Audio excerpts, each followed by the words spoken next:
Good evening, sir. Good evening, friends. Today our topic is hydraulic damper.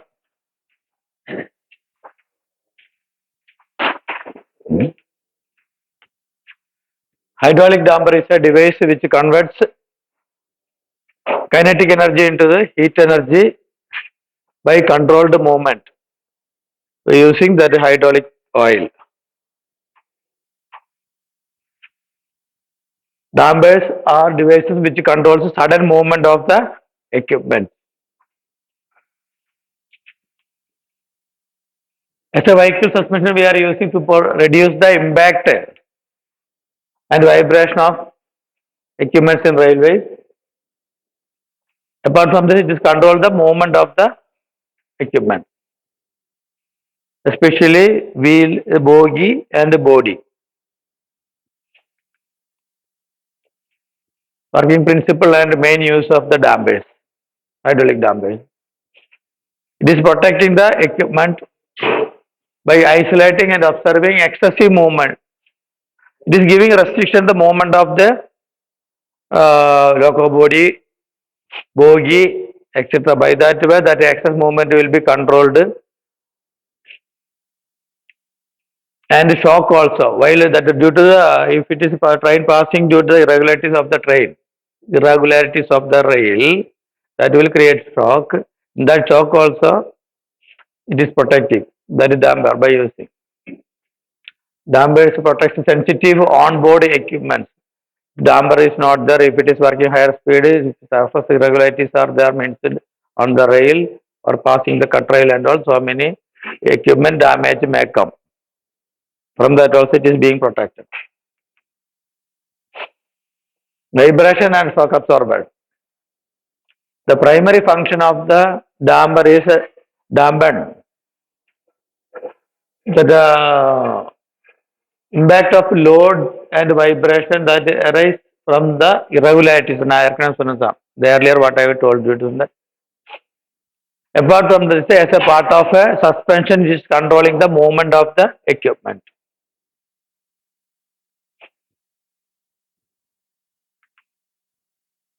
Here, while passing or movement, there are three types of movement. Movement will be there in an object. If it is in the direction parallel to that track means it will be, we can tell it is a longitudinal. If it is across the track, movement means it will be considered as a lateral movement or latching of the bogie or wagon, whatever loco, whatever it may be. Apart from that, since we are using so many suspensions like spring, that air and rubber and all, there will be a upward bouncing. Bouncing will be there. By that way, vertical movement will be there. That also need controlling.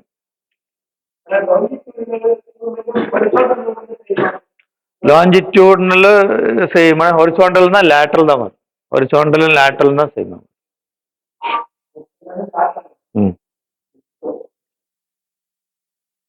For example, there are various types of locomotives and dampers we are using in LCD based locomotives. There are 6 types of damper. WH7 local conventional locomotive, we are using 2 types of damper. That is primary damper and lateral damper. Remaining in the coming slides it will be described. WH7 there are 4 types of damper: primary vertical, secondary vertical, lateral damper, and yaw damper.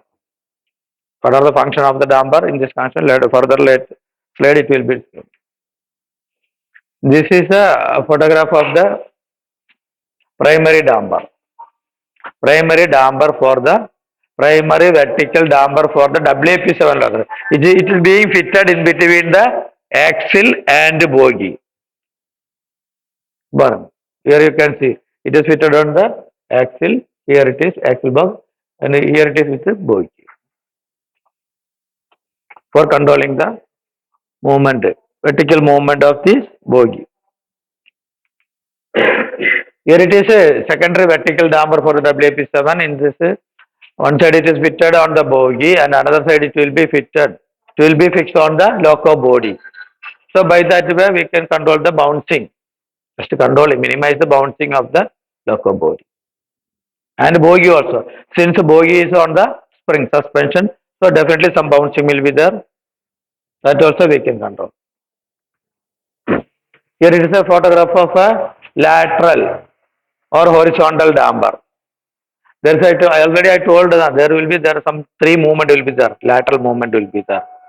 Latching will be there. By controlling that movement, this damper will help.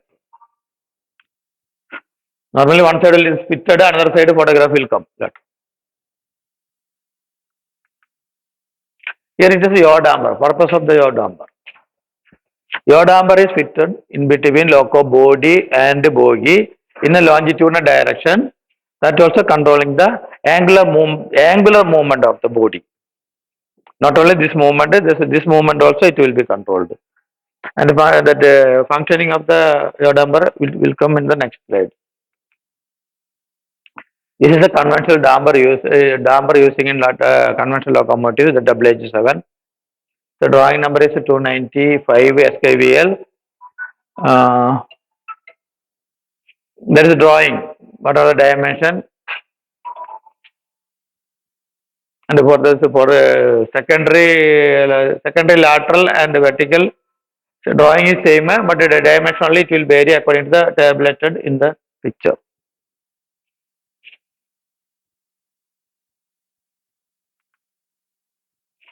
Here it is a primary vertical damper for WG7, where it will be fitted and between bogie and suspension. That is a equalizer beam. Equalizer beam. That is a part of the suspension that is across the helical spring. Across the helical spring. Helical spring. It will give them control the movement of this bogie and this movement of this spring also. And it's a make and type of the damper. It is mentioned escort make a vertical type and kilogram force how much we can rated 750 and year and manufacture and as per drawing which drawing these are the things as per the specification it should be there in the damper.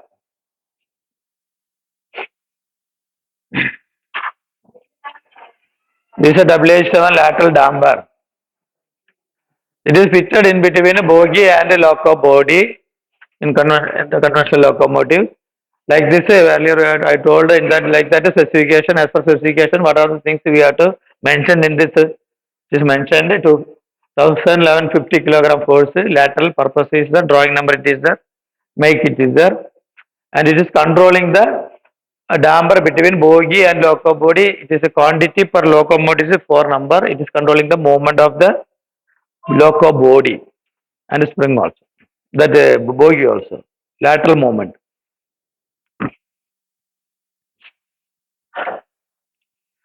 And some more writings that hydraulic damper in WS are good locomotives are critical components of the suspension system. It's a part of suspension system. Normally, suspension system, various types of suspension systems are there. Spring will be there, rubber will be there, air will be there, like that it will be there. But from this one also part of the suspension system. It is control the vibration and absorb the torque loads and ensure the stability and safety of the locomotive. Main is stability of the locomotive. Primary vertical. This limits the vertical. What are the function of the vertical damper, especially in the W7 goods locomotive? That only it is written here.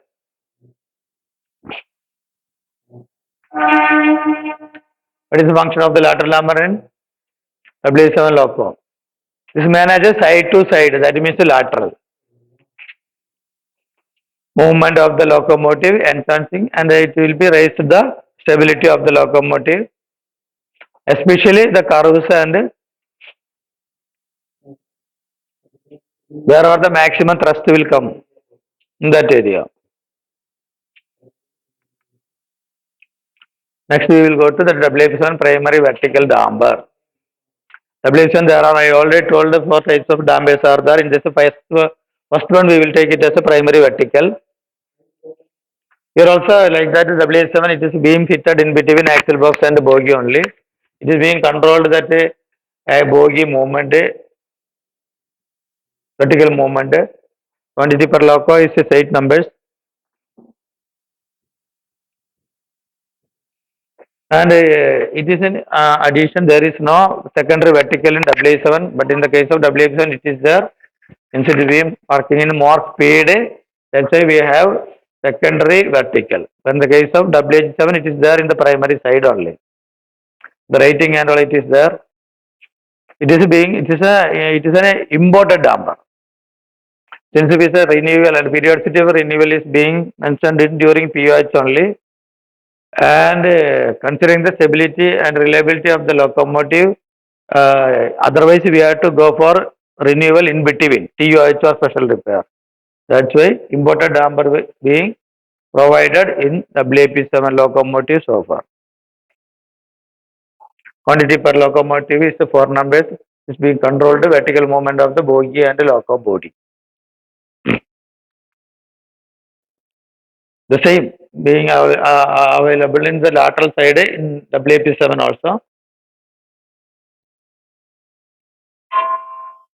Here it is wrongly written vertical. Saronan. Yes, the vertical name is green.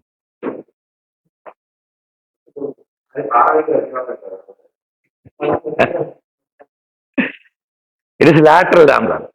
Lateral damper. Huh? How much is the force normally?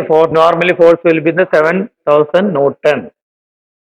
It's imported one and the CLB drawing method. It is controlling the lateral movement of the between the bogie and the loco body.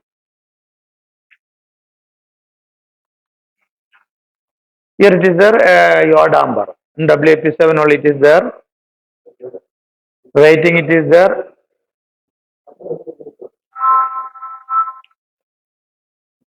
Longitudinal direction. Movement it is being controlled and one more write up it is there for this yaw damper. Quantity per locomotive is loco. Apart from this movement, one more angular movement also is there. For that, write up is there in the next side. Yes.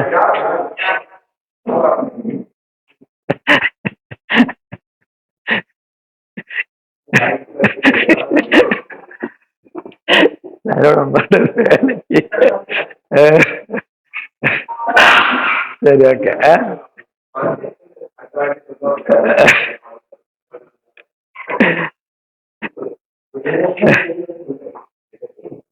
That is the writer for the yaw damper longitudinal. The dampers this control the pitching and the yawing. Side to sizing, that is the angular movement I have told. And apart from the larger movement, this side movement also it is being controlled by your damper and controlling it minimize the movement of the loco body, lateral and longitudinal. At both it will be controlled by this yaw damper for the reliability and the stability of the locomotive, especially being that a high speed locomotive. And the renewal and periodicity of damper hydraulic being mentioned here. W7 in IOH, POH, MTR it is a must change. Where in the case of WP7 it is POH or schedule like POH or MTR only. But we have a suggestion to replace the damper even if it is imported in IOH. Since nowadays we are facing lot of issues with damper problem and as a side effect it is affecting the some other equipment also. Normally these are the failure coming in the damper. That damper fixing bolt, that one rubber bush plus some arrangement will be there for fitment of the damper in the loco body or axle where it is fitting. And normally that rubber will be damaged like that. Some damage will come. And oil leakage. Hydraulic oil being used for the damper. And that is at times it is oil leakage is being noticed in some of the cases. And another one is ferry blocks damage. Apart from the fasteners defective or breakage, some ferry blocks that For the end fitting of the damper, both side one spray book will be the rubberized end fitting arrangement, that also will be damaged. And at times, rare case top cover. That is a consisting damper is consisting of two bottom one cylinder aluminum, top one as a protecting cover, as a cover will be metal cover will be, that welding will given up and it will fall. Like that is some, like this is some very rare failure will be there.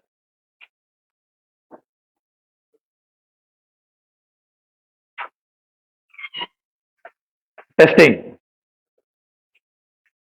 WH7 damper, we are not doing any testing. As a, if we are noticing any damage, we are simply replacing. Even based on this, whatever it may be the broken or earlier we have mentioned, whatever the, except this one. This one we can do some rewelding. Remaining all the three cases, we are normally replace the damper. Where in the case of WAP7, we are having facility to do the testing and we are testing also. Since there is a provision, must change is only a major schedule like MTR and PH. Now that one we are not doing here. TH, IH only doing here. So we have a test bench, we are doing testing. While doing testing, these are the things for the various types of the amber. This is a FCN. FCN means a force for compression and a force for elongation and extension. This is the Newton. How much we have at the time of nominal. These are the cases for the with nominal velocity. N means nominal. Nominal velocity, nominal extension, and nominal compression. N, Vn. Nominal. N means nominal. Normal. C is compression. E is elongation or extension. The drawing number. This one is the force that we are normally we will do apply at the time of nominal working.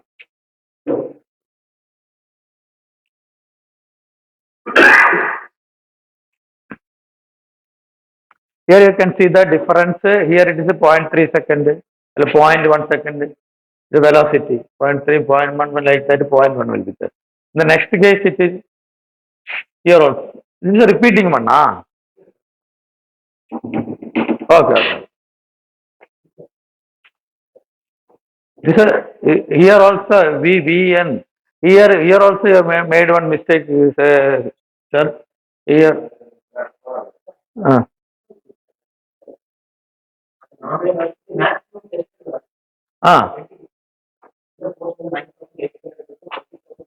ಇಲ್ಲ This is a nominal value. That is here it is a 15%. 15% if that how we will determine that if it is rejected or defective or can be reused. That will be in 15%. Is that normal apart from the normal compression? If it is plus or minus 15%, that is the allowable limit at the time of testing. Even if it is compression or elongation.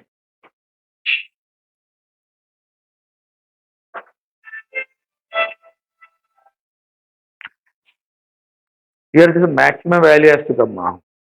Maximum എന്നുള്ളത് വരണം. Maximum എന്നുള്ളത് വരണം. അതാണ് നല്ലത്. ഇത് normal പോട്ടിട്ട്. Actually you have to write it as a maximum. Case study some 39230. Some because of some we got some frequent issues with the traction motor mesh breakage, oscillation like that. Some booking where often we are getting. And we have traction motor side and our side also we have done profile correction, and the traction motor side they have checked everything normal. Later on we have lifted the locomotive, we have checked the lateral. On that condition, these are the things we have noticed. Maybe this may be the problem, like that we have concluded. In that in this locomotive excess vibration and damper. Okay. Then we have checked the locomotive on the here. Wheel profile also we have corrected.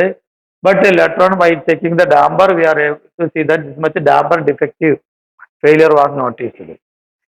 All these damper were out of limit. Now it is 15 to 20% more than while testing either contraction or elongation. Any one side it was not meeting the requirement. That is we have to declare it as failed. Maybe because of this only that excess vibration has come like that. Yes, somewhat.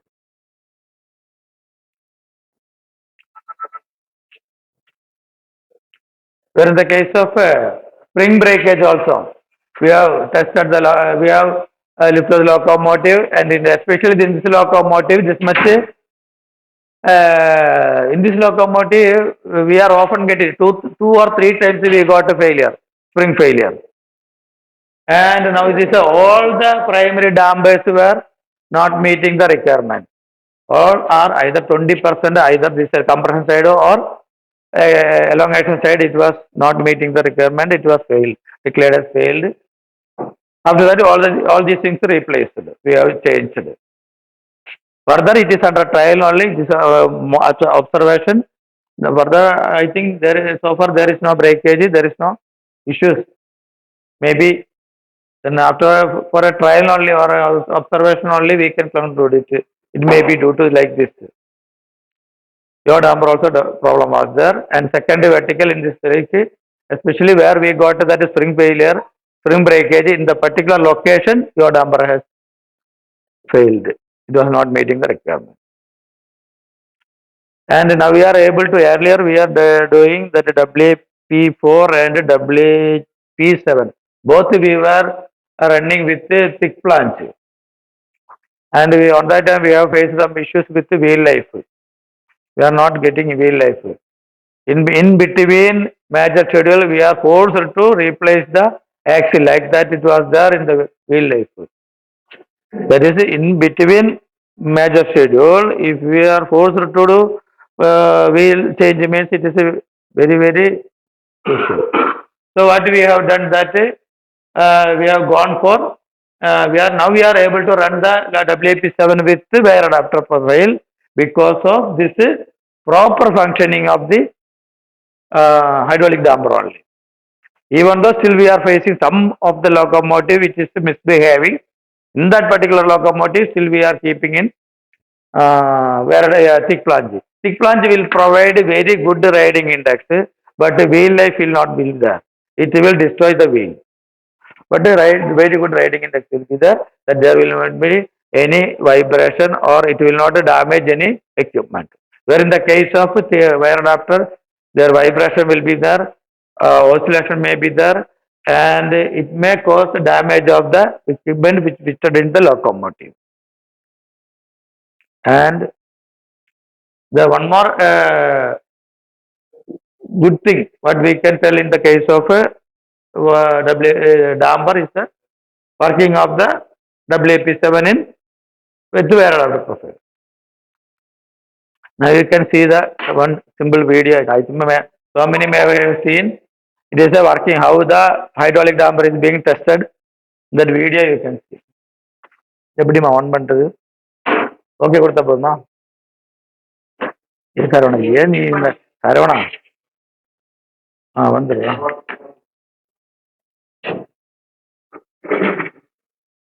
Sound வச்சுக்கோ hydraulic dampers are devices convert electricity into heat energy, providing control resistance motion using hydraulic oil. These dampers play a crucial role in absorbing shock and vibration, help us to stabilize moving dampers, especially in basic locomotives. Let's understand the basic working principle. Damping is the process of resisting motion by absorbing shock or vibration. Hydraulic dampers use an imperfect fluid, usually oil, to transfer force. Inside the damper, a friction moves within a cylinder, and as it moves, it pushes the hydraulic fluid to small orifices of gas. This restricted flow creates resistance. The kinetic energy of the moving mass is then converted into heat, which is dissipated through the damper. Now, where are hydraulic dampers? They are widely used in vehicle suspension to reduce impact and vibration. In railways, they are critical for controlling bogies and wheel movement, providing enhanced stability, especially at high speed or during sudden motion changes. In Indian railways, various types of dampers are used in locomotives to control movement in different directions. The primary vertical damper is mounted between the axle and the bogie. The secondary vertical damper is located between the bogie and the locomotive body. The yaw damper, which controls longitudinal motion, is fitted between the bogie and the body, and the horizontal damper, which controls static forces, is also fitted between the bogie and the locomotive. These dampers are essential for the smooth functioning of the locomotive, especially in reducing vibrations that can affect sensitive components mounted on the bogie. Over time, due to continuous use and exposure to dynamic loads, dampers may lose their effectiveness. Hence, intermittent testing of dampers is necessary to affect their performance even in steep openings. For this purpose, we use a specialized damper test bench. This is the hydraulic damper testing machine used for testing various types of hydraulic dampers employed in racing locomotives. Here, you can see the control panel of the machine. Next to it is the computer system, which is used both to conduct the test and to control the overall operation of the machine. These are the control systems used for different operational functions during testing. To begin the process, first switch on the machine by giving the command to the computer interface. Then, select the specific hydraulic damper that needs to be tested. In this case, we have chosen the primary vertical damper for testing purposes. Now, mount the selected hydraulic damper onto the table as shown. Make sure all fasteners are properly tightened to ensure safe and accurate testing. Once everything is securely fixed, initiate the testing procedure by giving the start command from the computer. Observe the testing process carefully as the machine operates. Ensure that the test runs smoothly and follows the work instructions laid out for the procedure. This test set is used to simulate actual working conditions and check the damping force generated during compression and rebound. When the test is completed, check the results displayed on the computer screen to verify whether the damper has passed or failed. This completes the testing procedure for the hydraulic damper using the hydraulic damper testing machine. As per the specification, if the damper fails to achieve the required damping force, either in compression or rebound, it is declared failed and must be replaced. In conclusion, hydraulic dampers are small but essential components that play a big role in ensuring right comfort, equipment protection, and operational safety in railway locomotives. Regular testing and timely replacement of dampers help in maintaining the performance and reliability of parts of electric